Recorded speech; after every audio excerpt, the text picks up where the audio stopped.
Sister, start. దేవుని నామమునకు మహిమ కలుగును గాక. యేసుక్రీస్తు వారి ప్రశస్తమైన నామంలో ఈ కూడి వచ్చిన ప్రతి బిడ్డకు కూడా వందనములు తెలియజేస్తున్నాను. ఈ జీసస్ రిడీమర్ ఛానల్ ద్వారా, యూట్యూబ్ ఛానల్ ద్వారా నాకు దేవుడిచ్చిన అవకాశం బట్టి త్రియేక దేవునికి వందనాలు. అలాగే నాకు అవకాశం కల్పించిన సహోదరులందరికీ, సహోదరు రత్నకుమార్కి అందరికి కూడా ప్రత్యేక ధన్యవాదములు తెలియజేస్తున్నాను. చిన్న ప్రార్థన చేసుకొని కార్యక్రమం ప్రారంభించుకుందాం. కృపగల తండ్రి, ప్రేమ కలిగిన నాయన, మీ అపారమైన ప్రేమ చేత నన్ను ప్రభా ఈరోజు ఈ కార్యక్రమంలో మాట్లాడడానికి మీరు నన్ను పిలిచారు.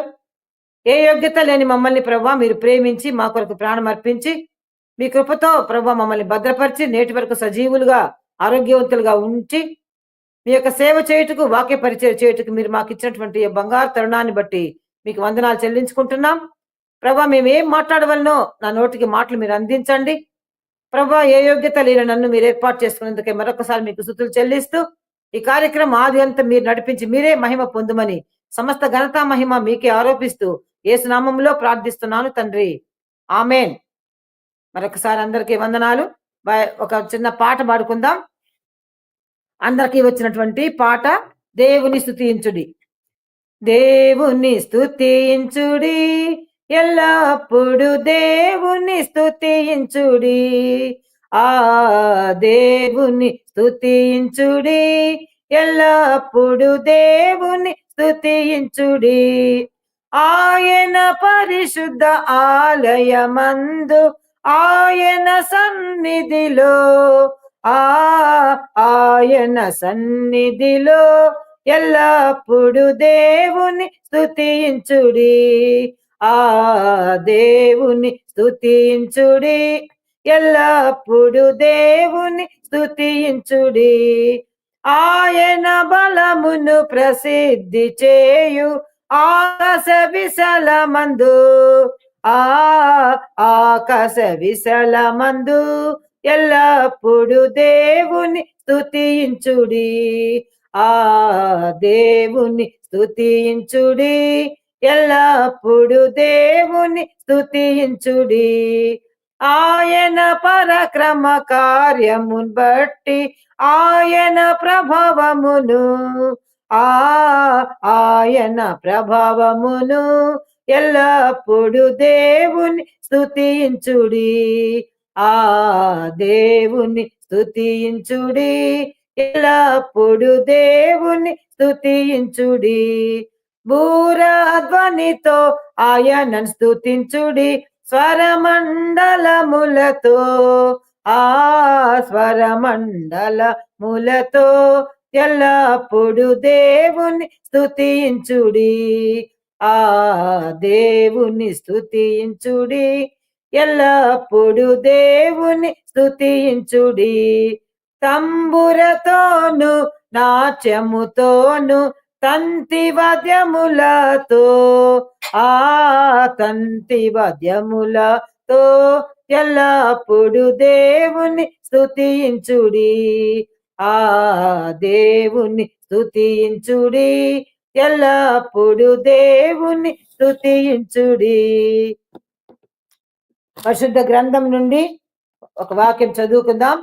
అపోస్తలుడైన పౌలు కొలస్సీలకు రాసినటువంటి పత్రిక 6వ అధ్యాయం 4వ అధ్యాయము 6వ వచనము. కొలస్సీ 4:6వ వచనము. ప్రతి మనుషునికి ఎలాగూ ప్రత్యుత్తరం ఇయ్యవలెనో అది మీరు తెలుసుకున్నటకై మీ సంభాషణ ఉప్పు వేసినట్టు ఎల్లప్పుడూ రుచిగలదిగాను కృపాసహితముగాను ఉండనీయుడి. మరొకసారి చదువుకుందామా ఈ వాక్యం. ప్రతి మనుషునికి ఎలాగూ ప్రత్యుత్తరం ఇయ్యవలెనో అది మీరు తెలుసుకున్నటకై మీ సంభాషణ ఉప్పు వేసినట్టు ఎల్లప్పుడూ రుచిగలదిగాను కృపాసహితముగాను ఉండనీయుడి. ప్రియమైన వారలారా, ఈరోజు ప్రభు నాతో చెప్పినటువంటి ఈ మాటను మీ ముందు పంచుకోవాలనుకుంటున్నాను. దేవుని మహాకృప వలన మనము కృపాకాలంలో ఉంటున్నాం. ఇప్పుడు మనం ఏ యుగంలో ఉంటున్నామండి? కృపాయుగంలో ఉంటున్నాం.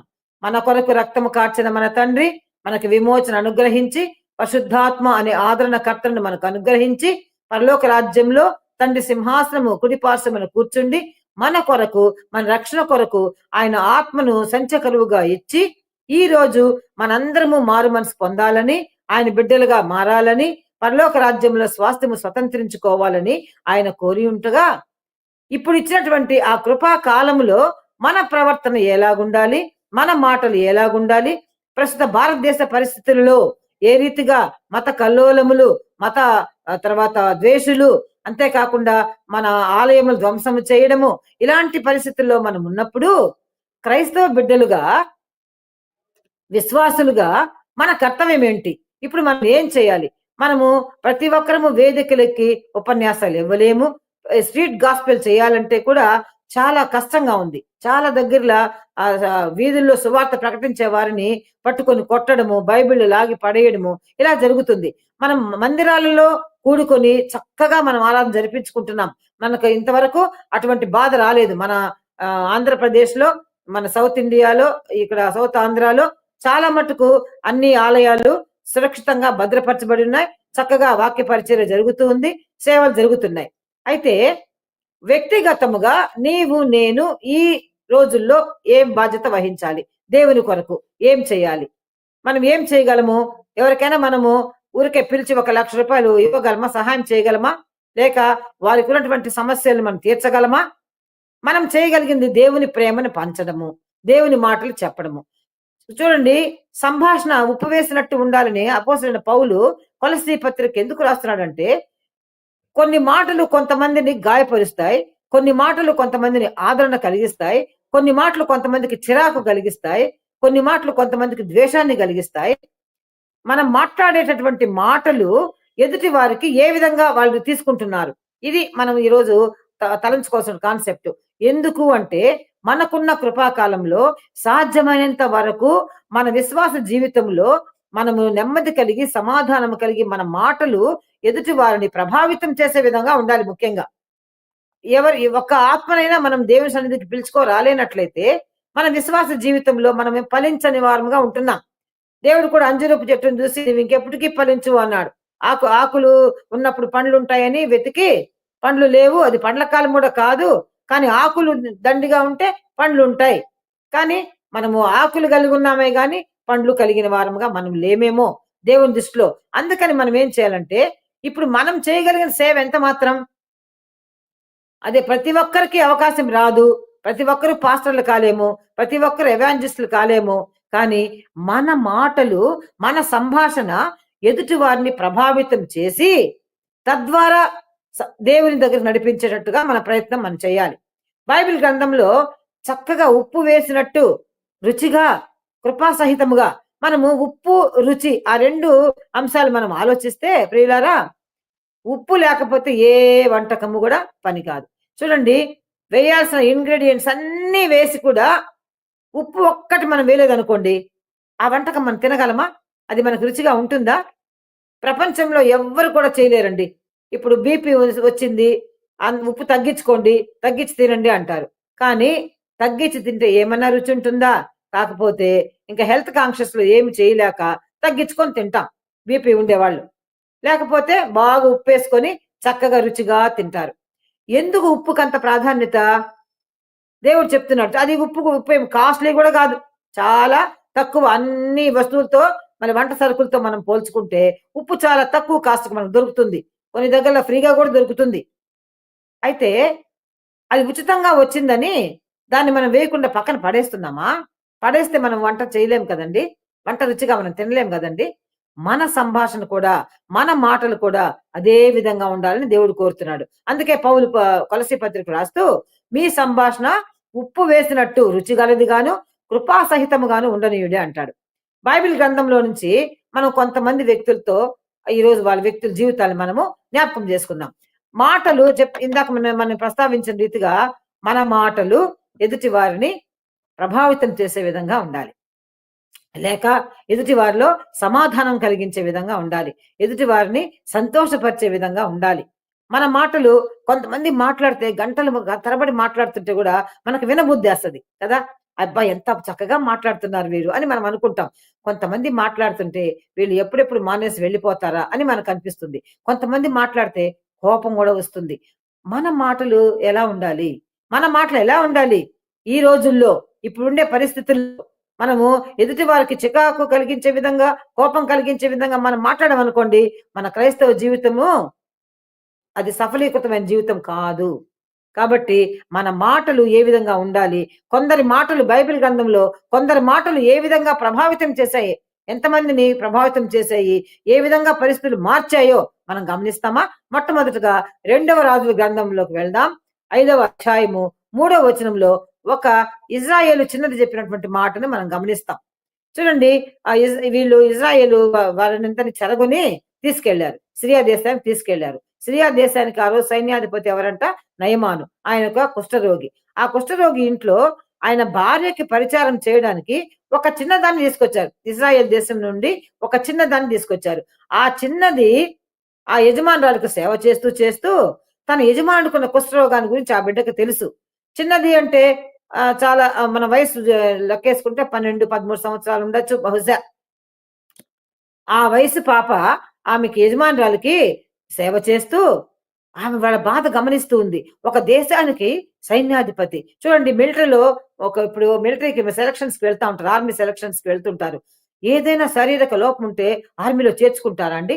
అక్కడ ఈవెంట్స్ పెడతారు. ఆ ఈవెంట్స్‌లో పాస్ అవ్వాలి, సెలెక్ట్ అవ్వాలి. మళ్ళీ రిటర్న్ ఎగ్జామ్ ఉంటుంది. అన్ని రకాలుగా శరీర దారుఢ్యాన్ని, శరీర దాన్ని పరిశీలించి తర్వాత ఆర్మీలో చేర్చుకుంటుంటారు. ఎందుకంటే ఒక దేశాన్ని పరిరక్షించేటటువంటి ఆ ఆర్మీ సైన్యము వారి ముందు ఆరోగ్యంగా ఉండాలి. ఇక్కడ చూస్తే పాపము సిరియా దేశ సైన్యాధిపతి నయమాను గారికి కుష్ఠరోగము. ఆ రోజుల్లో కుష్ఠరోగం అంటే పాత నిబంధన కాలంలో చాలా అపవిత్రమైంది. ఆ కుష్ఠరోగం ఉంటే ఇంకంతే వారిని వెలివేస్తారు. బయట గుడారం వేసి కూర్చోబెడతారు. ఆ తర్వాత వాళ్ళు ట్రీట్మెంట్ తీసుకున్నాక 40 రోజులు బయట ఉండాలి. మళ్ళీ పోయి దేహాన్ని యాజకుని కనపరుచుకోవాలి. ఇలాంటి ఒక పరిస్థితుల్లో ఉన్నప్పుడు సిరియా దేశ సైన్యాధిపతి నయమానుకి కుష్ఠరోగం. ఒక దేశాన్ని తన సైన్యంతో కాపాడేటువంటి ఒక సైన్యాధిపతికి ఇలాంటి రోగం ఉన్నప్పుడు వారి ఇంట్లో వారి మానసిక పరిస్థితి ఎలా ఉంటుంది? అంటే ఒక సైన్యాధిపతి ఆయన ఆర్థికమైన ఇబ్బందులేమి ఆయనకు ఉండవు. ఆయన అప్పటికి ఎంతో మంది వైద్యులు కలిసి ఉండొచ్చు. ఎన్నో వైద్యాలు చేసుకొని ఉండొచ్చు. కానీ కుష్ఠరోగం నయం కాలేదు. ఇదంతా గమనించినటువంటి మన ఇజ్రాయేలు బాలిక చూడండి, ఇక్కడ దేవుని బిడ్డ ఏం మాట్లాడుతుంది ఆ యజమానురాలతో? నా యజమానుడు షోమ్రోన్‌లో ఉన్న ప్రవక్త దగ్గరికి వెళితే బాగుపడతాడేమో అని ఒక్క చిన్న మాట చెప్పిందండి. ఒక 10 వచనాలు రాయబడలా. ఆ 2వ రాజులు 5వ అధ్యాయము ఒకే వచనమండి. 3వ వచనం మనం గమనిస్తే, నా యజమానుడు ఎక్కడ ఉండాలని కోరుతున్నానన్నది షోమ్రోన్‌లో నా ప్రవక్త దగ్గరికి పోతే బాగుండు. ఒకే చిన్న మాట చెప్పిందండి. ఈ చిన్న మాట చెప్పిన మాట, ఈ ఈ చిన్న మాట, ఈ చిన్నమ్మాయి మాట మాకెందుకు అని ఆమె అనుకోలేదు. నయమాను భార్య అనుకోలేదు. ఎందుకంటే అది ఎందుకు అలా జరిగిందని మనం ఆలోచిస్తే, ఆ బాలిక యొక్క ప్రవర్తన, ఆ బాలిక నడవడిక, ఆ బాలిక విధేయత, దేవుని ప్రేమను కనపరిచే విధంగా ఆ బాలిక నడుచుకుంది. ఆ బాలిక యొక్క విధేయత వలన యజమానురాలు ఇంప్రెస్ అయింది. ఆ బాలిక చెప్పిన సాక్ష్యం వల్ల. చూడండి, ఆ ఇంప్రెషన్ ఎంతవరకు తీసుకెళ్ళిందంటే, తన భర్తకి దాసి, ఇజ్రాయెల్ దేశం నుంచి బానిసగా తీసుకొచ్చినటువంటి ఒక దాసి, ఒక బాలిక, ఒక చిన్నది చెప్పినటువంటి ఒక సలహాని భర్త దగ్గరికి తీసుకెళ్ళింది ఈ ఇల్లాలు. చాలా మంది మన ఇంట్లో పని వాళ్ళు ఏదైనా చెప్తే మనం తీసుకుంటామండి. మీరేంది సలహా చెప్పేది? మేమేంది వినేది? అని వాళ్ళని మనం నెగ్లెక్ట్ చేస్తాం. ఇంట్లో పనివారు చెప్తే మనం తీసుకోము. మనం చెప్పిందే వాళ్ళు వినాలని మనం కోరుకుంటాం యజమానులుగా. కానీ ఈ యజమానురాలి, ఆ అమ్మాయి ఆ బాలిక, ఆ చిన్నదాని ప్రవర్తన వల్ల, ఆ బిడ్డ విధేయత వల్ల ఇప్పుడు ఆ చిన్నదాని సాక్ష్యము ఆమె ఎంత దూరం తీసుకెళ్ళింది? భర్తకు చెప్పింది. ఆమె ఆమె వెళ్లి తన భర్తకి ఏం చెప్పిందంటే, "ఇట్లా నువ్వు ఒక బాలికను తీసుకొచ్చావు కదా నా దగ్గరికి. ఆ బాలిక నాకు ఈ మాట చెప్పింది. షోమ్రోన్‌లో ఒక ప్రవక్త ఉన్నాడంట. అక్కడికి వెళ్ళు" అని చెప్పింది. సరే, నయమాను హుటాహుటిన రాజుకి పత్రికలు పంపించి, ఆయన దగ్గర ఇజ్రాయేల్ రాజుకి పత్రికలు పంపించి, ఆ ఇజ్రాయేల్ రాజు చూడు నన్నెంత పని చేశాడు నయమాను అని కోపగించుకొని, ఆ తర్వాత ఆ ఎలీషా ప్రవక్త వచ్చి, "నేనున్నాను గదా" అని ఎలీషా ప్రవక్త చెప్పి, ఎన్ని పనులు జరిగిన తర్వాత నయమాను ఎలీషా దగ్గరికి వెళ్ళాడు. ఇదంతా మనకి తెలిసినటువంటి కథే. అయితే ఎవరు నయమానుని నయం చేసినట్టు ఇప్పుడు? దేవుడు ఇజ్రాయేలు బాలిక ద్వారా నయమానుని బాగు చేశాడు కదండీ! మూలకర్త ఎవరు ఇక్కడ? మూల కారణం ఎవరు? ఆ చిన్న పాప. ఆ చిన్న పాప మాట. ఒక చిన్న మాట ఆ నయమాన్ని ఎంత ప్రభావితం చేసింది? నయమాను భార్యను ఎంత ప్రభావితం చేసిందంటే, ఆ మాట విని నేరుగా నయమాన్ దగ్గరికి వెళ్ళిపోవడం తటస్థించింది. అక్కడికి వెళ్ళిన తర్వాత నయమాన్ దగ్గర ఏమేమి జరిగిందో అవన్నీ మన తర్వాత మూడో వ్యక్తి వచ్చినప్పుడు మాట్లాడుకుందాము. ఒక బాలిక యొక్క మాట ఒక యజమానురాలిని ప్రభావితం చేసి అక్కడి నుంచి ఆమె తీసుకొని వెళ్ళి యజమానుడికి చెప్పి ఆ యజమానుడు ఆ షోమ్రోన్‌లో ఉండే ప్రవక్త దగ్గరికి వెళ్ళడం జరిగింది. ప్రియులారా, ఇక్కడ మనం ఆలోచిస్తే ఆ బిడ్డ ఏమి చెప్పింది? ఎలా చెప్పింది? ఎందుకు చెప్పింది? ఏ సమయంలో చెప్పింది? సరైన సమయంలో చెప్పిందా? భర్త కుష్ఠరోగంతో బాధపడుతున్నాడని ఈమె కుంగిపోతా ఉంది భార్య. కాబట్టి ఆ సమయం చూసి ఈ బాలిక ఆ బిడ్డకి ఆ మాట చెప్పింది. ఆ యజమానురాలికి ఆ మాట చెప్పడం జరిగింది. అక్కడి నుంచి ఆమె దీన్ని అదనుగా తీసుకొని వెంటనే భర్తకు చెప్పి ఆ నయమానుని అక్కడికి షోమ్రోను ప్రవక్త దగ్గరికి పంపించడం. ఈ ప్రాసెస్ అంతా జరిగిపోయింది. ఒక చిన్న బాలిక, ఒక ఇజ్రాయేలు బానిసగా వచ్చినటువంటి బాలిక ఎంత బాగా ఒక రాజ్యాన్ని మార్చేసింది. సిరియా దేశంలో సైన్యాధిపతినే మార్చేసింది. సిరియా దేశంలో సైన్యాధిపతి ఎలా మారాడో మనం మూడో వ్యక్తి దగ్గరికి వచ్చినప్పుడు దాన్ని ధ్యానించుకుందాం. రెండో వ్యక్తిని చూద్దాం. ఇప్పుడు ఉప్పు వేసినట్టుగా రుచిగా కృపాసహితముగా మాట్లాడినటువంటి ఒక ఇజ్రాయేలు బాలికను గురించి మనము విన్నాం. ఆ బాలిక చెప్పినటువంటి చక్కని మాట ఎంత ప్రభావితం తీసుకునిందో ఈమె భార్యకి, అది ఎలా జరిగిందో మనం గమనించాం కదా. ఇప్పుడు రెండవ వ్యక్తి దగ్గరికి వెళ్తే మొదటి సమూయేలు గ్రంథము 25వ అధ్యాయము 14 నుంచి 17 వరకు చూద్దాం. మొదటి సమూయేలు గ్రంథము 25వ అధ్యాయము 14 నుంచి 17 వరకు చూస్తే అక్కడ మనకు ఒక వ్యక్తి కనబడతాడు. మొదటి సమూయేలు గ్రంథము 25వ అధ్యాయం చూస్తామా? 14 నుంచి 17 వరకు మనం చదువుకుంటే, పనివాడు ఒకడు నాబాలు భార్య అయిన అబీగయల్తో ఇట్లా నేను, అమ్మా, దావీదు అరణ్యంలో నుండి మన యజమాని కుశల ప్రశ్న అడుగుటకై దూతలను పంపించగా అతని వారితో కఠినముగా మాట్లాడాను. అయితే ఆ మనుషులు మాకెంతో ఉపకారం చేసి ఉన్నారు. మేం పొలములో వారి మధ్యన సంచరించుతున్నంత సేపు అపాయము గాని నష్టము గాని మాకు సంభవించలేదు. మేము గొర్రెలను కాయచున్నంతసేపు వారు రాత్రింబగళ్ళు మా చుట్టూ ప్రాకారముగా ఉండేది. అయితే మా యజమానుడికిని అతని ఇంటి వారందరికీ వారు కీడు చేయ నిశ్చయించి ఉన్నారు గనుక ఇప్పుడు నీవు చేయవలసిన దాన్ని బహు జాగ్రత్తగా ఆలోచించుము. మన యజమానుడు బహు పనికి మాలినవాడు, ఎవరిని తనతో మాట్లాడనీయడు అని ఒక దాసుడు చెప్తున్నాడు. ఒక పనివాడు అబీగైల్ చెప్తున్నాడు. అబీగైలు నాబాలు యొక్క భార్య, భాగ్యవంతురాలు. ఆమె అందమైందే కాదు, మంచి బుద్ధి కలిగినటువంటి వ్యక్తి, జ్ఞానం కలిగినటువంటి స్త్రీ. ఈ అబీగైలు దగ్గరికి ఈ కథ అంతా కూడా మనకు బాగా అందరికి పరిచితమైనటువంటి వాక్య భాగమే. దావీదు అరణ్యంలో ఉన్నప్పుడు ఆహారం కొరకు నాబాలు దగ్గరికి కబురు పంపిస్తే, పని పాట లేకుండా తిని కూర్చుండే వాళ్ళకి నేను ఎందుకు పంపిస్తాను ఆహారము? నేను నా వాళ్ళ కోసం ఎత్తి పెట్టుకున్న ఆహారాన్ని నేను ఊరికే పని పాట లేని వాళ్ళకి నేను ఇవ్వాలనా అని నాబాలు తిరస్కరించడం మనకు తెలుసు. అక్కడి నుంచి దావీదు కోపం వచ్చేసి అందరిని పనివారందరిని తీసుకొని కత్తులు కటాలు తీసుకొని, పదండి, ఈ రోజు నాబాలు ఇంట్లో ఒక్కడు కూడా మిగలకూడదు, ఒక్క మగబిడ్డ కూడా ఉండకూడదు, పదండి అని యుద్ధానికి బయలుదేరాడు. ఈ సందర్భంలో వాళ్ళు వస్తా ఉన్నారు, దావీదు సైన్యం వస్తా ఉంది. పనివాడు ఒకడు పరిగెత్తాడు అబీగైల్ దగ్గరికి. ఎందుకు? ఆ పనివాడు అరణ్యంలో గొర్రెల్ని కాచేటప్పుడు దావీదు మనుషులు ఈ నాబాలు యొక్క పనివారికి నాబాలు యొక్క మందలకి ఎంత ఉపకారం చేశారో అనుభవించినటువంటి వ్యక్తి. ఆ లైవ్ లో ఉన్నాడు ఆయన పనివాడు. కాబట్టి ఆ పనివాడు గబగబా ఉరుక్కుంటా వచ్చి అబీగైల్తో చెప్పాడు, అమ్మా, ఇక్కడ మేము రాత్రింబగళ్ళు అక్కడ మందను కాచుకునేటప్పుడు వాళ్ళు మా చుట్టూ ప్రాకారంగా ఉండి మాకు మరి గొర్రెలు ఎత్తుకొని పోకుండా, తోడేళ్ళు రాకుండా, విష విష జంతువులు రాకుండా, దొంగలు రాకుండా మమ్మల్ని కాపాడారు, మాకు కంచె వేసి మమ్మల్ని కాపాడారు. అలాంటి వాడు ఈ రోజు కొద్దిగా ఆహారం అడిగితే నీ భర్త, నీ యజమానుడు మోటువాడు, ఆయన బహు పనికి మాలినవాడు అని ఒక మాట సంబోధిస్తున్నాడు అక్కడ. ఆ భార్యతో చెప్తూ కూడా భయపడకుండా ఏమంటున్నాడంటే, అమ్మా, యుద్ధం జరగబోతుంది, ప్రాణ నష్టం జరగబోతుంది, మరి మన ఇంటి మీదకి దావీదు యుద్ధ సన్నద్ధులై వచ్చేస్తున్నాడు, తన వారిని తీసుకొని వచ్చేస్తున్నాడు, కాబట్టి చాలా నష్టం జరగబోతుంది, కాబట్టి నువ్వు ఆలోచించు, బహు జాగ్రత్తగా ఆలోచించుము అన్నాడు ఆమెతో. నువ్వు బాగా జాగ్రత్తగా ఆలోచించి, ఎందుకంటే నీ భర్త నాబాలు మోటువాడు, ఆయన ఎవరిని మాట్లాడినివ్వడు, నోరు తెరవనివ్వడు. దాన్ని బట్టి నాబాలు యొక్క క్యారెక్టర్ మనకు అర్థమవుతుంది. మొరటివాడే కాదు, మోటువాడే కాదు, ఎవరిని మాట్లాడినివ్వడు, ఎవరిని నోరెత్తనివ్వడు అనమాట. అలాంటి వ్యక్తిత్వం కలిగినటువంటి నాబాలుకు సుబుద్ధి కలిగిన అందమైనటువంటి ఒక భార్య ఉంది, అబీగయలు. ఈ భార్య ఈ పనివాడు చెప్పినటువంటి మాటను అట్లే తీసుకుందండి. ఇక్కడ కూడా చూడండి. ఒక పనివాడు చెప్పిన మాట ఎందుకు అర్థం చేసుకోవాలి? ఎందుకు తీసుకోవాలి ఈమె? తీసుకుంది. ఆ పనివాడికి వారికున్నటువంటి ఆ ఇంటిమసీ, అంతేగాకుండా అనుభవపూర్వకంగా ఆ దాసుడు చెప్పే మాట అందులో ఎంత నిజముందో, తన భర్త ఎలాంటి వాడో, తన భర్త ఎందుకు సమస్యలు కొని తెచ్చుకుంటాడో, ఈమెకు అనుభవమే కదా భార్యగా. ప్రతి ఒక్కరికి భార్యలకి ఇది అనుభవమే. భర్తల యొక్క మొండితనము, భర్తల యొక్క మొరటుతనము, లేక వారి యొక్క మాట వినని మొండిత బిరుసు మెడ బిరుసు స్వభావము కొన్ని ఉంటాయి. ప్రతి ఒక్కరికి కొన్ని బలహీనతలుంటాయి. వాటి వలన భార్యలు ఎంత బాధపడుతుంటారో అనేది చాలా అనుభవించిన వాళ్ళకి అది తెలుస్తుంది. అది చాలా మందికి అది అనుభవమే.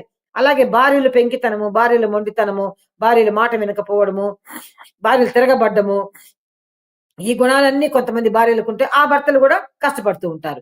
అట్లాగా అబీగయీలు ఎంతో కష్టపడేది భర్తతో. ఆయన చేసే మొరటు పనుల వలన, మోటు పనుల వలన, ఆయన చేసేటటువంటి అతిక్రమాల వలన ఆయన బాధపడేదనమాట. ఈ బాధలో ఉన్న అబీగయీలుకి ఈ పనివాడొచ్చి చల్లగా ఉప్పు వేసినట్టు రుచిగా కృపాసహితంగా ఒక మంచి మాట చెప్పాడు. "అమ్మా! బహు జాగ్రత్తగా ఆలోచించుము. నీ భర్త మన యజమానుడు పనికిమాలినవాడు. ఎవరిని నోరు తెరవనీడు. ఈ సమస్య పరిష్కారం నువ్వే ఆలోచించాలమ్మా" అని నైస్‌గా చెప్పాడొచ్చి. వెంటనే ఆలోచించింది.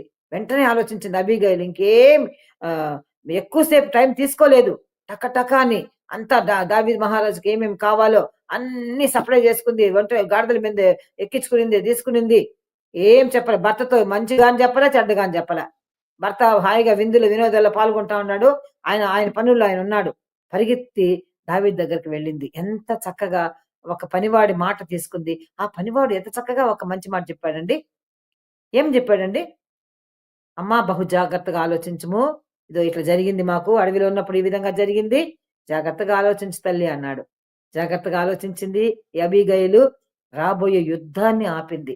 అక్కడికి బోయి దావీదుతో ఎంత కూల్‌గా మాట్లాడింది. ఎంత కోపంగా, "ఈరోజు నాబాలు ఇంట్లో ఒక్క మగబిడ్డని గూడా నేను వదిలిపెట్టను" అని చెప్పినటువంటి నాబాలు ఆహ్, కుటుంబీసులు రక్షించడానికి అలా చెప్పాడు దావీదు. ఒక్కరు గూడా ఉండకూడదు. ఈ రోజు నాబాలు ఇంట్లో ఒక మగబిడ్డ కూడా విడవబడకూడదని చెప్పి బయలుదేరినటువంటి దావీదుని యుద్ధాన్ని ఆపిందండి ఒక స్త్రీ. ఎవరి మాట వినిందండి? ఆమెకు తెలుసా? ఆమె ఇంట్లో ఉంది. నాబాలు ఎక్కడో ఉన్నాడు. పనివారు ఎక్కడో ఉన్నారు. ఆమెకేమి తెలీదు. విషయాలు తెలీదు. పరిస్థితి తెలీదు. కాకపోతే పనివాడు వచ్చి చెప్పినటువంటి ఆ మాటలు ఉప్పు వేసినట్టు రుచిగా, కృపాసహితముగా ఆయన మాట్లాడినటువంటి ఆ మాటలు ఈమెను ఎంత దూరం తీసుకొచ్చాయంటే పరిగెత్తిపోయి ఆ యొక్క భర్తను, తన సంతతిని, తన కుటుంబం వారిని, తన వంశంలో ఉండే మగబిడ్డలందరిని రక్షించుకొని ఒక యుద్ధాన్ని ఆపినటువంటి స్త్రీ అబీగయీలు. అలాంటి ఒక పనివాడి మాట ఈరోజు మనము జ్ఞాపకం చేసుకోవాలి. ఎంత సుకుమారంగా, ఎంత ప్రయోజనకరంగా, ఎంత సామర్థ్యంగా ఆ మాట మాట్లాడాడండి. ధైర్యం గూడా కావాలి గదా! యజమానులతో పోయి చెప్పాలంటే ధైర్యం గూడా కావాలి గదా! ఇశ్రాయేలు బాలిక గూడా ఆ నయమాను భార్యతో చెప్పాలంటే ఆ బిడ్డకు కూడా ధైర్యం గావాలి గదా! మనకు గూడా అండి ధైర్యముండాలి. ఈ రోజుల్లో ధైర్యముండాలి. ఉప్పు వేసినట్టుగా రుచిగా మాట్లాడడానికి మనకి యోగ్యత ఉండాలి. సామర్థ్యం ఉండాలి. తెలివుండాలి. సమయోచితమైన బుద్ధుండాలి. జ్ఞానం ఉండాలి. వివేకం ఉండాలి మనకి. ఇయన్నీ ఉంటే కానీ మనం ఉప్పు వేసినట్టుగా మనం మాట్లాడలేము. మనం ఎదుటి వారిని ప్రభావితం చేసే విధంగా మనము మాట్లాడలేము. చూసారా? ఈ పనివాడి యొక్క సాక్ష్యము, ఈ పనివాడి యొక్క మాటలు అబీగయీలు వెళ్లి దావీదుని కూల్ జేసి ఆయన కాళ్ళు పట్టుకొని సాష్టాంగ నమస్కారం చేసి, "ఇదిగోండి ఆహారం తీసుకోండి." ఎంత సబ్మిసివ్‌గా మాట్లాడిందంటే, ఎంత తగ్గింపు స్వభావంతో మాట్లాడి దావీదు అంత కోపాన్ని, "నేను ఒక్కరిని కూడా మిగలనివ్వను. ఈరోజు అందరిని చంపేస్తాను" అని చెప్పినటువంటి దావీదు అట్లే కూల్ అయిపోయినట్టుగా మాట్లాడింది అబీగయీలు. ఆమె ఎంత చక్కని మాటలు మాట్లాడిందండి. ఎంత చక్కని మాటలు మాట్లాడింది గదా! అలాగా మరొక పనివాడిని మనం గుర్తు చేసుకుందాం. మూడవ పనివాడిని మనం గుర్తు చేసుకుంటే చూడండి నేను మీతో ఈరోజు మాట్లాడేవాళ్ళు ముగ్గురు కూడా పనివాళ్ళే. ఇజ్రాయేలు చిన్నది. ఆమె గూడా బానిసగా చెరగొనిపోబడింది. నయమాను దగ్గరికి, నయమాను ఇంటికి భార్యకి పరిచారం జేయడానికి ఒక చిన్నదాన్ని చెరగొని తేగ అని వ్రాయబడింది. రెండో రాజులు 5వ అధ్యాయము 3వ వచనంలో. ఆ చిన్నదాని జీవితం మనం చూసాము. ఆ చిన్నది ఎలాగా ప్రభావితం చేసిందో చూసాము. అలాగా మొదటి సమూయేలు 25వ అధ్యాయంలో అబీగయీలు నాబాలు యొక్క పనివాడు. ఆ పనివాడు ఎలాగ ప్రభావితం చేశాడు అది కూడా చూసాము. ఇంకొక మూడవ వ్యక్తిని మనం చూసుకుంటే ఇదే రెండవ రాజుల గ్రంథము 5వ అధ్యాయము 13వ వచనంలో ఈయన అబి హ్మ్. నయమాను యొక్క జీవితంలో జరిగినటువంటి ఒక గొప్ప సంఘటన. అక్కడ ఎలీషా దగ్గరికి వెళ్ళాడు. అక్కడ వెళ్తే ఆయనేం చేశాడు?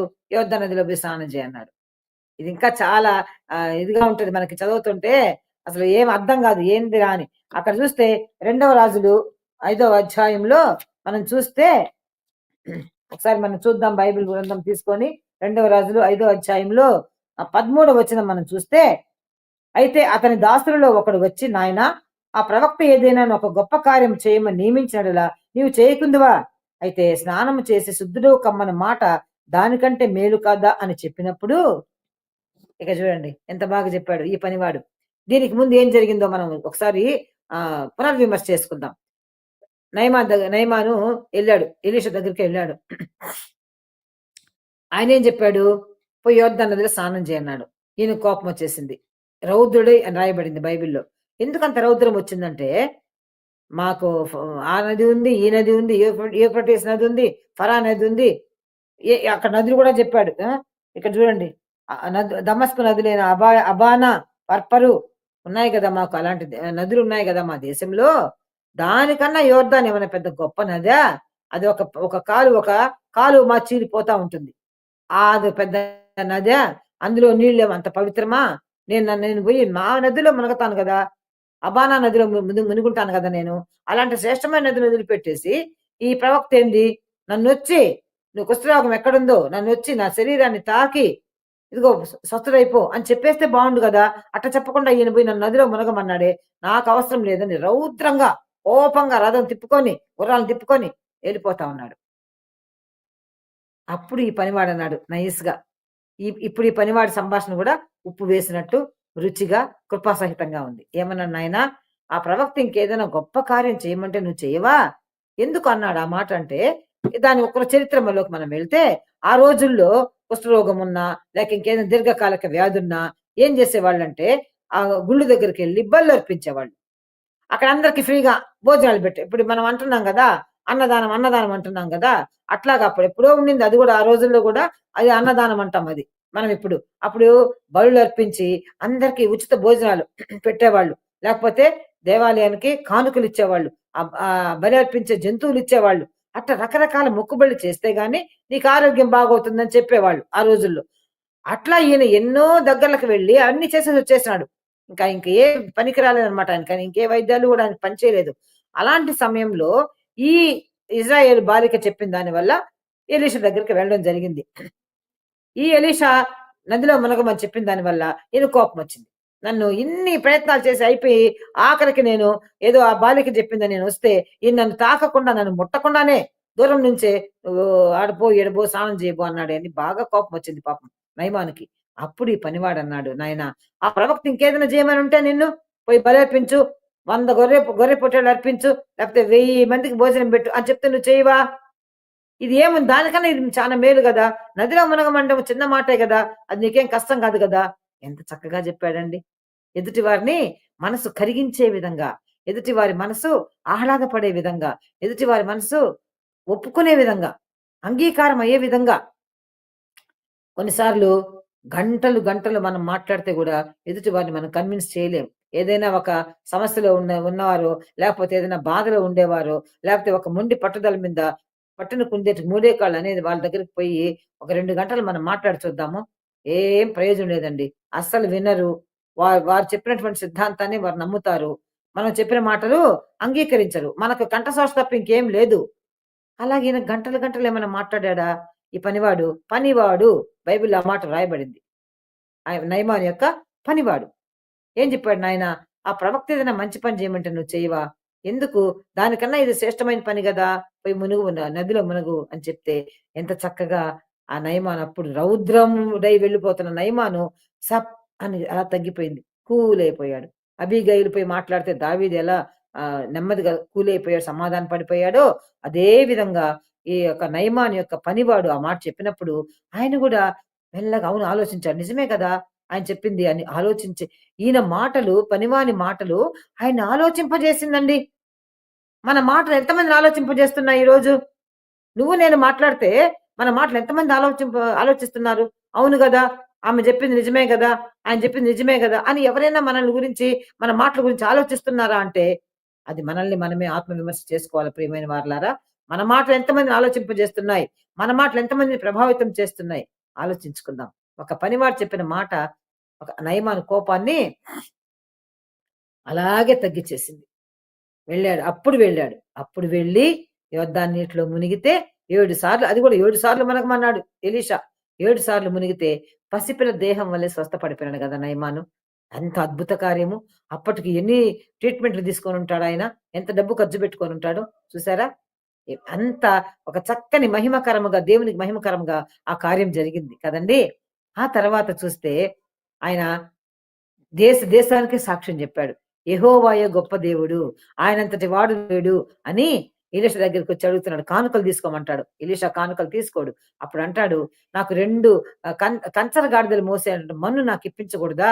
ఎందుకంటే నా యజమానుడు రిమ్మోను దేవత గుడిలో ఆ రిమ్మోను దగ్గర బోయి ఆయన బలర్పించేటప్పుడు నా భుజం మీద ఆనుకుంటాడు. నేను సైన్యాధిపతి, నేను వెళ్ళాలి.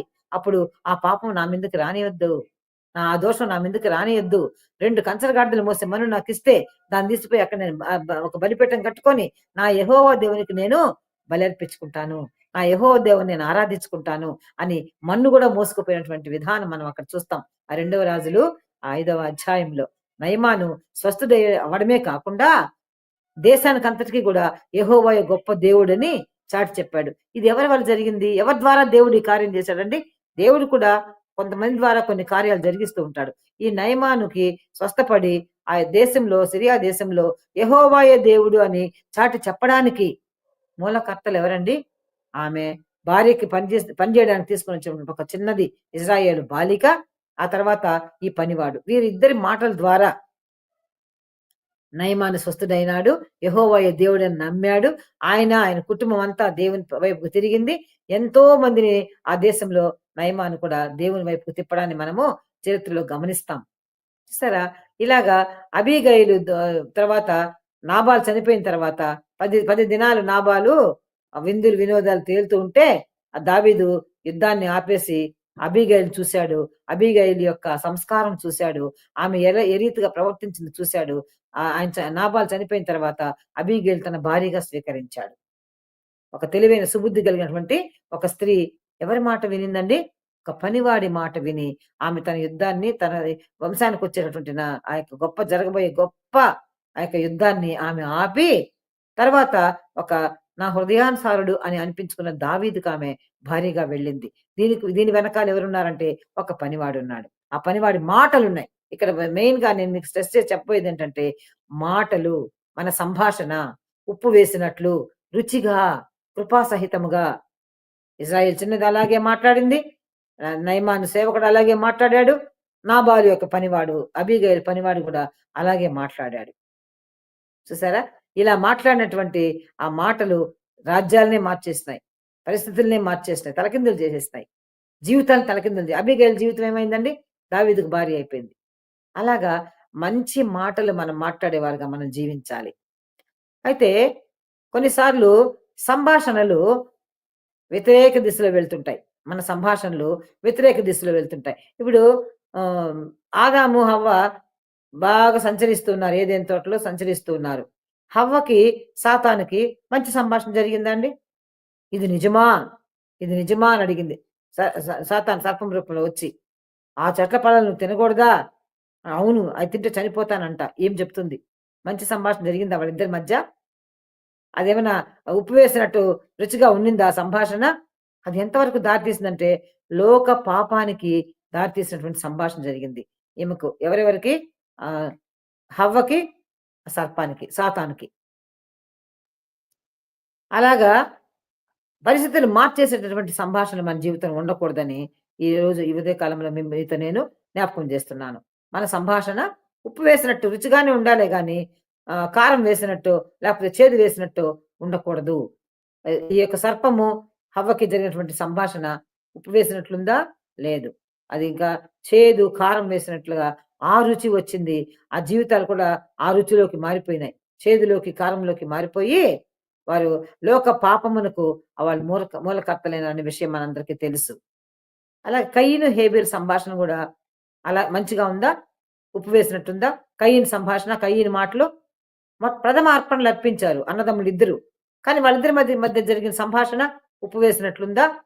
అస్సలు లేదండి. కయీను కోపము. నా అర్పణ దేవుడు అంగీకరించలేదు. వీడి అర్పణ, మా తమ్ముడి అర్పణ దేవుడు అంగీకరించాడు. ఎంత కోపమొచ్చిందో కయీనుకి.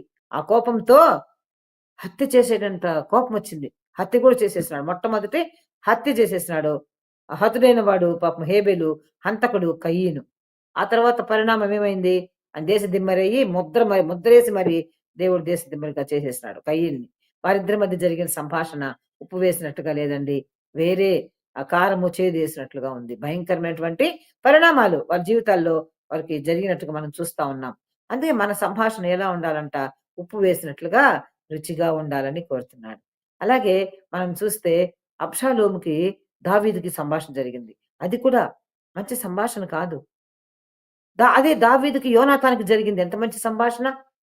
దా యోనాతాను సౌలు యొక్క మాటను కూడా క క వద్దని, కాదని తోసిపుచ్చి దావీదుకి సపోర్ట్ చేశాడు. ఆ రోజు భోజనం బల్ల దగ్గర ఏమి దావీదు విందుకు రాలేదే అని అడిగితే సౌలు ఆహ్, 3 రోజులు నేను బెత్లెహేం పోవాలన్నాడు. దావీదు వెళ్ళాడని చెప్పాడు యోనాతాను. చూడండి అక్కడ అక్కడ ఎలా ఉంది సంభాషణ. ఆగడగొట్టు దాని కొడుకా! నువ్వు యెషయి కుమారుని స్వీకరించిన సంగతి నాకు తెలీదా? అని ఎంత పరుషంగా మాట్లాడాడు సౌలు. అయినా కూడా ఓర్చుకున్నాడు యోనాతాను. ఓర్చుకొని తన స్నేహితుడు, ప్రాణ స్నేహితుడైన దావీదుని కాపాడుకున్నాడు.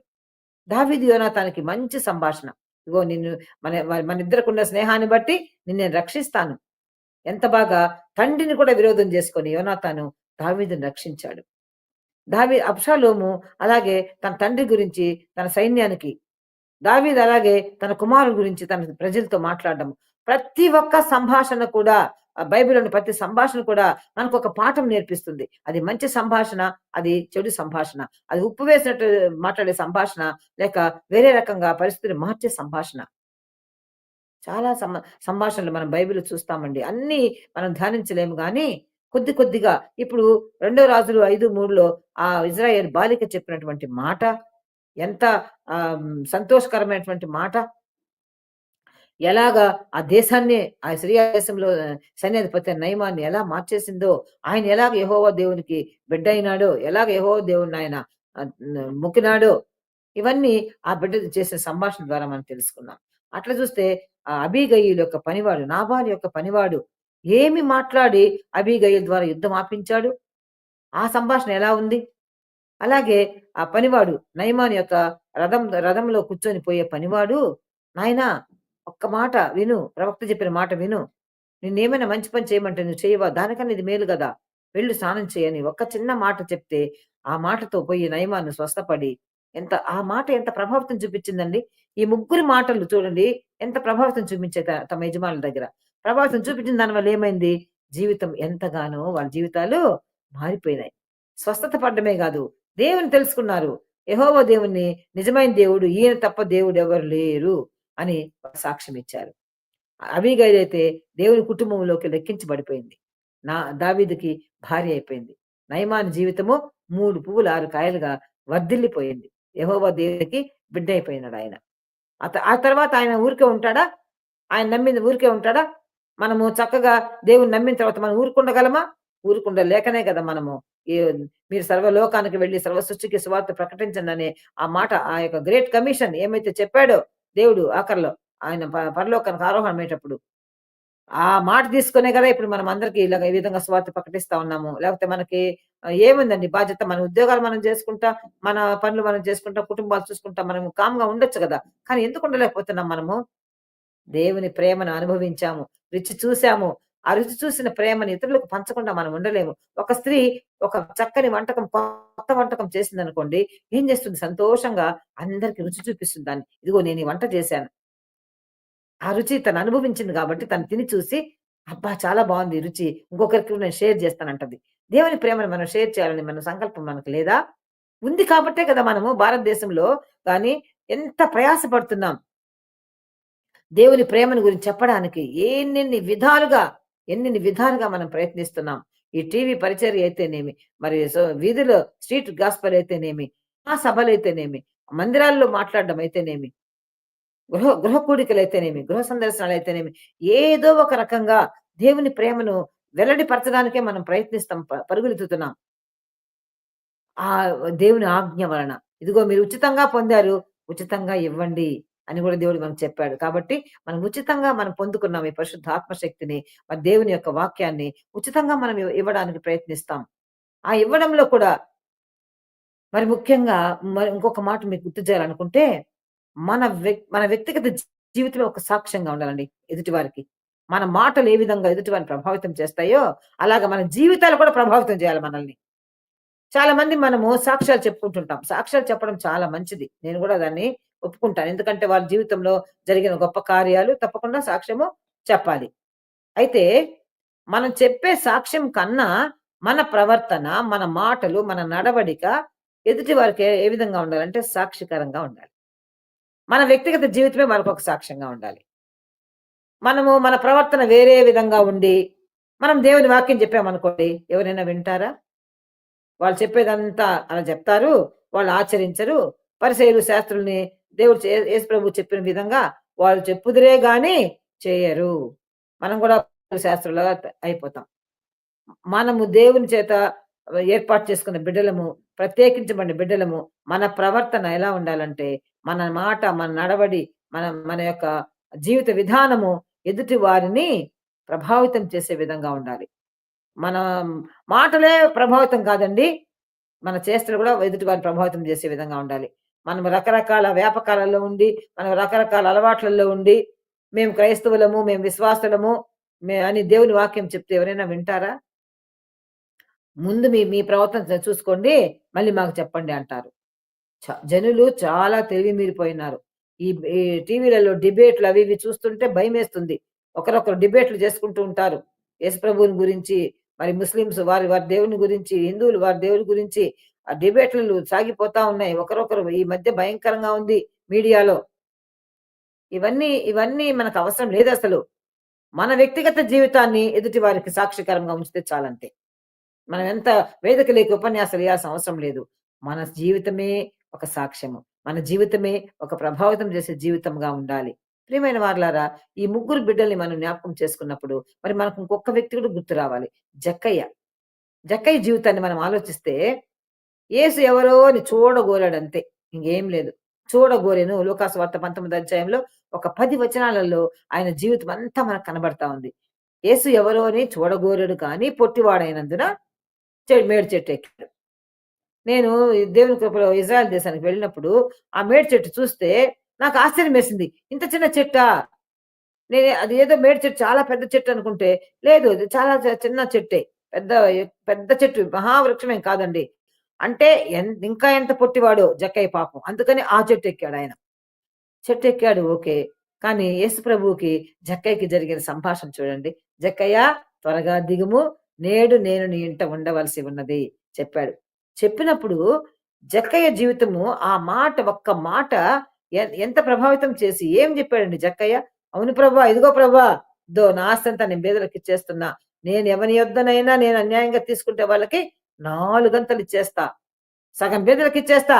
మిగిలిన సగంలో నేను నాలుగంతలు ఎవరి దగ్గరైనా రూ. 10 తీసుకుంటే ఒక రూ. 40 ఇచ్చేస్తా." ఎంత చక్కని సాక్ష్యం జెప్పాడు. ఎంత మంచి మాటలు. ఈ ఉప్పు వేసినట్లు ఎంత రుచిగా ఉన్నాయో జక్కయ్య మాటలు. ఆ జక్కయ్య మాటలతోటి ఏమన్నాడు, "పద నేను నీ ఇంటికొస్తా. నువ్వు నన్ను చూడాలని మేడి చెట్టు ఎక్కావు గదా! అవసరం లేదు నాయన నేనే మీ ఇంటికొస్తా. పద" ఎళ్ళిపోయాడు. అందరూ అక్కడ చుట్టుపక్కల అందరూ ఏమన్నారండి, "ఈయన పాపి గదా! ఆ పాపి దగ్గరికి పోతున్నాడే. ఇతడు అబ్రహాము కుమారుడే. నేడు నీ ఈ ఇంటికి రక్షణ వచ్చింది" అంటాడు యేసుప్రభు. ఆయన నోట్లోంచి వచ్చినటువంటి మాట, యేసుప్రభు నోట్లోంచి వచ్చినటువంటి మాట అది. "ఇతడు అబ్రహాము కుమారుడే. నేడు ఈ ఇంటికి రక్షణ వచ్చింది." అబ్బా! ఎంత గొప్ప విషయమండి అది. ఆ ఉప్పు వేసినట్టు ఎంత రుచిగా మాట్లాడినాడు జక్కయ్య. పౌలు శీలను బంధించాడు కదా! అపోస్తల కార్యం 16 అధ్యాయంలో చూస్తే పౌలు శీలలు బంధించబడి వాళ్ళు కీర్తనలు పాడుతుంటే, వీరు పాడే కీర్తనలు ఖైదీలు వింటుంటే, దేవుని ప్రేమ ఆ ఖైదీలను కూడా కట్టిపడేసి ఎవ్వరు పారిపోకుండా అయిపోతే, ఆయనొచ్చి చెరసాల నాయకుడొచ్చి ఏమన్నాడండి, "అయ్యలారా రక్షణ పొందడానికి నేనేం చేయాలి?" ఒకే మాట. రక్షణ పొందాలని నేనేం చేయాలి అయ్యలారా? ముందు భయపడిపోయినాడు. గడగడ వణికిపోయినాడు. అయ్యయ్యో! ఖైదీలు ఎళ్ళిపోయినారు. నా ఉద్యోగం ఊడిపోయింది. ఇంక అయిపోయింది నా కథ అని భయపడిపోయినాడు చెరసాల నాయకుడు. కానీ పౌలు శీలలు పాటలు పాడిన చెరసాల పునాదులు అదిరాయి. అందరి బంధకాలు ఊడిపోయాయి. బొండ వేసి బిగించారు. అంటే 2 చేతులకి 2 కాళ్ళకి కూడా కలిపేసేస్తారు బొండ. అలాంటి బొండ వేసి బిగించేశారు. ఇటు అటు కదలడానికి లేదు. అయినా నోరు ఖాళీగా ఉందా? నోరు ఖాళీగా ఉందా పౌలు శీలకి? చక్కగా రాత్రంతా కీర్తనలు పాడారు. దేవుని ప్రేమను తెలిపే కీర్తనలు పాడారు.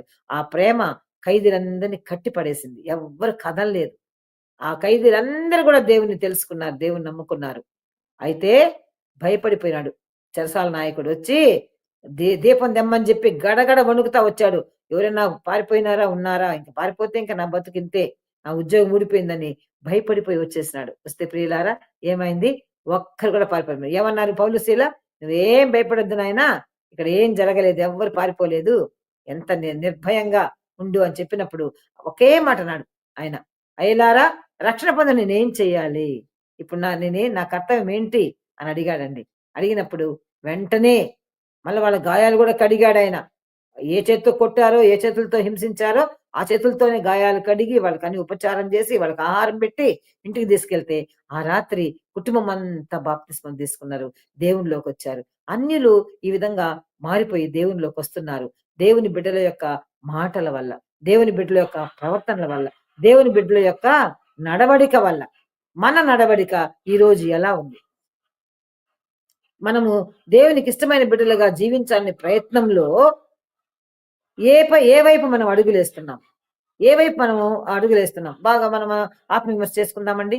మేము క్రైస్తవులము, మేము విశ్వాసులము, మేము ఇలాగ సువార్త సేవ మేము చేస్తాము అనుకుంటూ మనం డబ్బుకు ప్రాముఖ్యత ఇస్తున్నామా? లేక నిజంగా దేవుని సేవకే ప్రాముఖ్యత ఇస్తున్నామా? దేవుని వాక్యమును ఎదుటివారు నమ్మే విధంగా మన జీవితాలు కనబడుతున్నాయా? దేవుని నమ్ముకునే విధంగా, రక్షణ పొందే విధంగా మన మాటలు వారిని ప్రభావితం చేస్తున్నాయా? లేక డబ్బుని మనం ముందు పెట్టుకొని సేవ చేస్తున్నామా? ఇది కూడా మనం ఆలోచించాలి. మనము ఒక వేదం వెర్రిగా అందరినీ అనుసరించి వెళ్ళిపోవడం కాదు. మన నాయకుడు ఎవరండి? యేసు ప్రభు. మన నాయకుడు యేసు ప్రభు. యేసు ప్రభువుని మనం వెంబడిస్తాం. ఆయన ఇచ్చిన సజీవ వాక్యాన్ని మనం వెంబడిస్తాం. అటు ఇటు వెర్రితెరలు వేయొద్దు మనం. మన ముందు పరిశుద్ధాత్మ ఆదరణకర్త ఉన్నాడు. ఆత్మను కుమ్మరించిపోయినాడు మన ముందుకి. మనకిచ్చిన జీవవాక్యం మన చేతిలో ఉంది. చక్కగా వాక్యాన్ని చదవదాం. దాన్ని మనం అనుసరిస్తాం. మన సంభాషణ ఉప్పు వేసినట్లుగా మనం మాట్లాడదాం. కృపాసహితంగా రుచిగల విధంగా మనం మాట్లాడదాం. మన సంభాషణ వల్ల ఏ ఒక్కరు కూడా గాయపరచబడద్దు. మన సంభాషణ వల్ల ఏ ఒక్కరు కూడా భయపడద్దు. మన సంభాషణ వల్ల ఏ ఒక్కరు కూడా మనం అసహించుకోవద్దు. అబ్బా! ఈవిడ మాట్లాడితే ఒళ్ళు మండిపోతుందండి. ఎప్పుడెప్పుడు ఆపేస్తుందా? అమ్మో! ఈయన మాట్లాడితేనా మనం వినలేమండి. ఇలాంటి మాటలు క్రైస్తవ బిడ్డలుగా, విశ్వాసులుగా మనకి తగవండి. కాబట్టి మన మాటల్ని మనము పరీక్షణ చేసుకుందాం. ఇప్పటి నుంచి మనం అనుకుందాం. నేను ఎవరితోనైనా మాట్లాడితే ఈ విధంగానే నేను మాట్లాడతాను. వారికి ప్రయోజనం వచ్చే విధంగా నేను మాట్లాడతాను. వారు రక్షించబడే విధంగా నేను మాట్లాడతాను. లేకపోతే వారు దేవుని తెలుసుకునే విధంగా నేను మాట్లాడతాను. అదేమంటే చాలా మంది అంటారు, మేమెక్కడ పోయి సేవ చేయాలి? మేమెక్కడ పోయి ఉపన్యాసాలు ఇవ్వాలి? మేమెక్కడ పోయి ప్రసంగాలు చేయాలి? మాకు అవకాశం లేదే. అవసరం లేదు. పని ఇంట్లో ఇశ్రాయేలు బాలిక చిన్నది. ఆమెకేం అవకాశం లేదు కదా! యెహోవా దేవుని గురించి చెప్పడానికి. ఆమెకు అక్కడేం స్టేజ్ లేదు ప్రసంగం చేయడానికి. ఎవరితో చెప్పిందండి? తన యజమానురాలతో చెప్పింది. ఒక చిన్న మాట. ఆ ఒక చిన్న మాట ఎంతవరకు ప్రభావితమైంది? ఒక దేశంలో ఒక సైన్యాధిపతి మారి ఆయన కుటుంబం మారడమే కాకుండా ఎంతో మందికి ఆయన సాక్షిగా నిలబడ్డాడు. అంతే కదా! ఆ బిడ్డ చేసిన సేవ, ఆ బిడ్డ మాట్లాడిన మాటల ఎంత ప్రభావితం చేసింది చూడండి దేశాన్ని. ప్రభావితం చేసే మాటలు మనం మాట్లాడగలగాలి. అలాగే అబీగయీలు పనివాడు ఎంత ప్రభావితం చేశాడు అబీగయీలుని? నువ్వు పోయి చాలు నీ పని చూసుకోపో. మన అయ్యగారు చూసుకుంటాడు, యజమాని చూసుకుంటాడులే పో అనిందా అబీగయీలు ఏమన్నా? చక్కగా వినింది. ఆ పనివాడికి ఆమెకున్నటువంటి ఆ సంబంధ బాంధవ్యాల్ని బట్టి, వారి ప్రవర్తనని బట్టి, ఈమె భక్తి గల ప్రవర్తన, ఈమె సుబుద్ధి గల ప్రవర్తన ఆ పనివాడు చెప్పడానికి దోహదపడినాయి. లేకపోతే పనివాడు కూడా చెప్పడు, భయపడి ఉంటాడు. కానీ చెప్పాడంటే ఆమె ప్రవర్తన ఏ విధంగా ఉంది? ఆమె నడవడిక ఏ విధంగా ఉంది? అలాగే ఆ రథంతో తోలుకుంటూ పోతూ నయమాను యొక్క పనివాడు చెప్పినటువంటి మాటలు ఆ జీవితాన్ని ఎంత ప్రభావితం చేశాయి. జక్కయ్య మాటలు ఆ ఊరి వాళ్ళని ఎంత ప్రభావితం చేశాయి. యేసు ప్రభువు అదే అందుకనే పౌలు కొలస్సీలకు ఆ మాట రాస్తూ ఆ మాట అంటాడు. మీ సంభాషణ ఉప్పు వేసినట్లు రుచిగలదిగాను, కృపాసహితముగాను ఉండనివ్వండి. కయీను హేబెల్‌లాగా వ్యతిరేక సంభాషణలొద్దు. హవ్వ సర్పంలాగా వ్యతిరేక సంభాషణలొద్దు.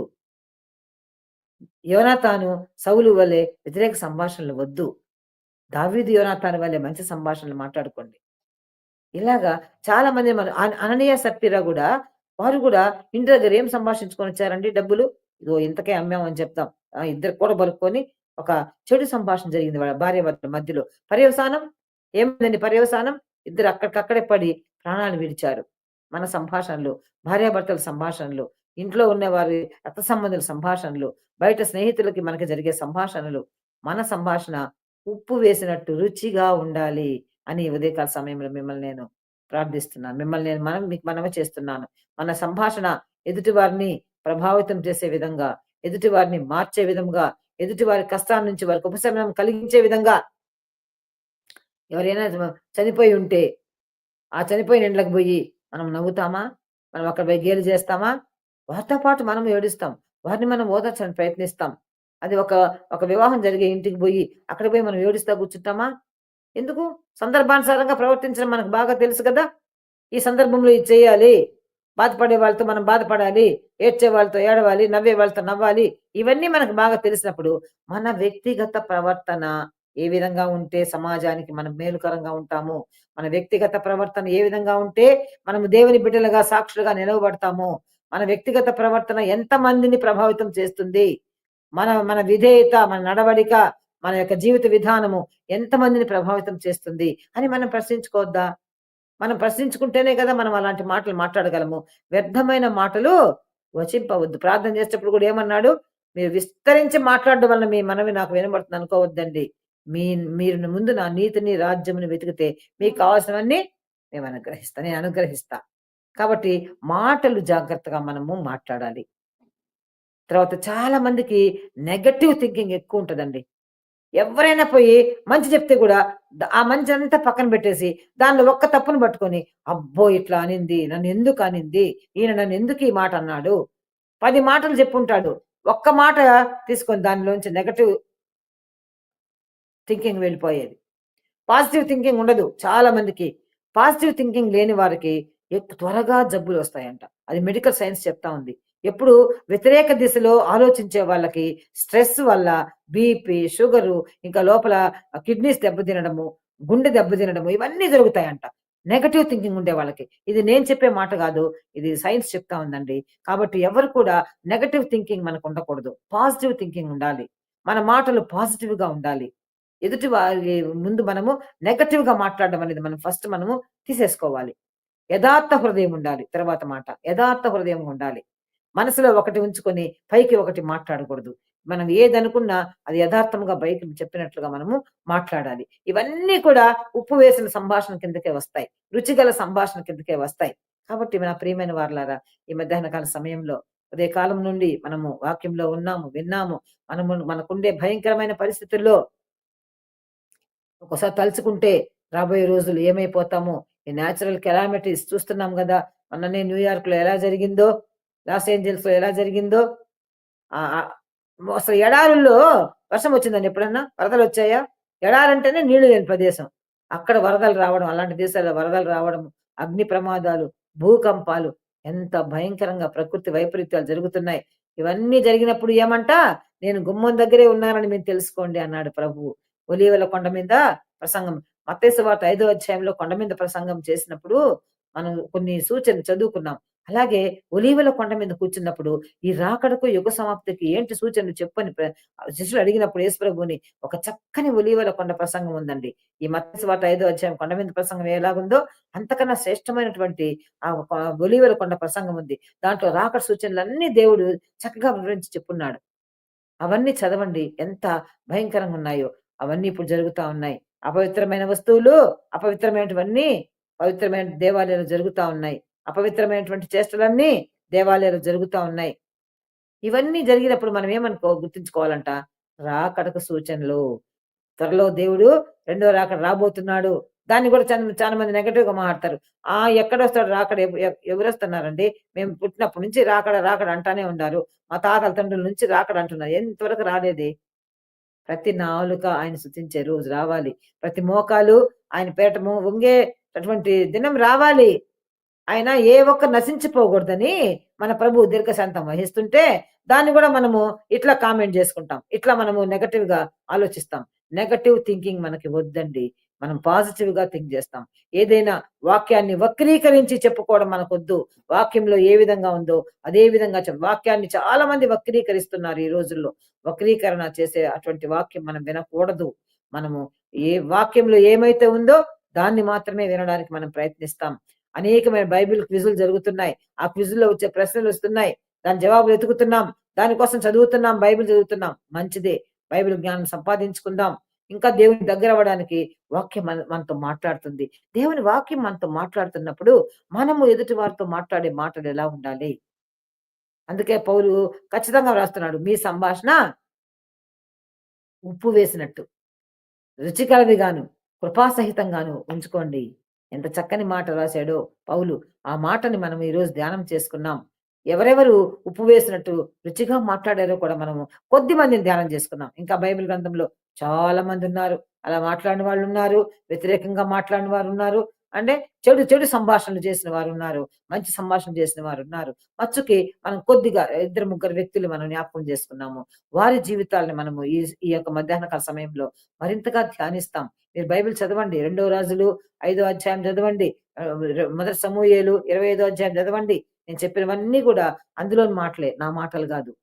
మనము ఆరోగ్యంగా ఉండాలంటే మన మాటలు బాగుండాలి. మనం ఆరోగ్యంగా ఉండాలంటే మన నడవడిక బాగుండాలి. మనం ఆరోగ్యంగా ఉండాలంటే మనం దేవునికి ఇష్టమైన బిడ్డలుగా ఉండాలంటే మన వ్యక్తిగత జీవితం బాగుండాలి. ఎదుటి వారికి సాక్షికరంగా ఉండాలి. ఎదుటి వారిని ప్రభావితం చేసే విధంగా ఉండాలి. ఎవరైనా చూసినప్పుడు వీరు నిజమైన క్రైస్తవులు, ఈమె నిజమైన విశ్వాసి, ఈయన నిజమైన సేవకుడు అని అనిపించుకునేలాగా మన ప్రవర్తన ఉండాలంటే ప్రియమైన వారలారా, మన సంభాషణ ఉప్పు వేసినట్లుగా రుచికరంగా ఉండాలి. మన వ్యక్తిగత జీవితము దేవునికి ఇష్టమైనట్టుగా మనం ఉండాలి. ఎంత అద్భుతమైనటువంటి విషయాలున్నాయి. పరిశుద్ధ గ్రంథంలో అద్భుతమైనటువంటి సంఘటనలున్నాయి. ఆయన చేసిన అద్భుత కార్యాలు, ఆయన మాట్లాడిన మాటలు, పాత నిబంధనలో ఎత్తుకున్నా, కొత్త నిబంధనలో ఎత్తుకున్నా అంతా కూడా ఆయన మహత్కార్యాలు వివరించబడతా ఉన్నాయి. ఇట్టి మహత్కార్యాలన్నిటిని అనుభవించడానికి మనము సంసిద్ధులుగా ఉందాము. ఆయన మాటల్ని మనం గైకొని తద్వారా మన మాటల చేత ఇతరులని ప్రభావితం చేసి, మన మాటల ద్వారా ఇతరులని మార్చి, ఈ గడ్డు సమయాల్లో, ఈ క్లిష్ట రోజుల్లో మనం ఉండేటటువంటి ఈ కృపా కాలంలో ప్రభువిచ్చిన కృపని మనం ఉపయోగించుకుంటూ, ఈ భయంకరమైనటువంటి రోజుల్లో మనల్ని మనము చక్కబెట్టుకుంటూ, మనల్ని మనం సరిదిద్దుకుంటూ, ఎదుటి వారితో చక్కగా మాట్లాడి, మంచి మాటలు మనం మాట్లాడి, కృపాసహితముగా, రుచికరదిగా మన సంభాషణ ఉంచుకొని, తద్వారా దేవునికిష్టమైన బిడ్డలుగా మనం జీవించేది కాకుండా, ఎదుటి వారిని జీవింపచేయడానికి సహాయపడదాం. దేవుడి చిన్న వాక్యాన్ని ఆయన వినికిడిలో దీవించి ఫలింపచేయను గాక. మరొక్కసారి నాకు అవకాశం ఇచ్చిన జీసస్ రిడీమర్ టీవీ వారికి నా నా తరపున, నా కుటుంబం తరపున ప్రత్యేక ధన్యవాదములు తెలియజేస్తున్నాను. విన్న మీ అందరికీ కూడా దేవుని నామమున శుభములు కలగాలని ప్రార్థిస్తున్నాను. అనుదినము మీ ప్రార్థనలో నన్ను జ్ఞాపకం చేసుకోండి. నా కుటుంబాన్ని, నా సేవ జ్ఞాపకం చేసుకోమని వేడుకుంటున్నాను. ప్రియమైనటువంటి సహోదరులారా, మరొక్కసారి మీ అందరికీ నా అభివందనలు తెలియజేస్తున్నాను. దేవుడి యొక్క వాక్యాన్ని దీవించును గాక. ఆమేన్. పరిశుద్ధాత్మ దేవుడా, కృపగల తండ్రి, ఈ ఉదయకాల సమయంలో మీరిచ్చిన సమయం బట్టి వందనాలు. ప్రభువా, ఈ యొక్క కార్యమును ప్రభువా మీరే నా కొరకు ఏర్పాటు చేశారు. అనేక మంది ప్రభువా, ఎంతమంది విన్నారు వారి హృదయాల్లో ఈ వాక్యం ఫలింపచేయండి. ప్రభువా, మంచి నేల పడిన విత్తనం వలె వెయ్యంతలుగా ఫలింపచేయమని యేసు నామములో ప్రార్థిస్తున్నాను తండ్రి. ఆమేన్.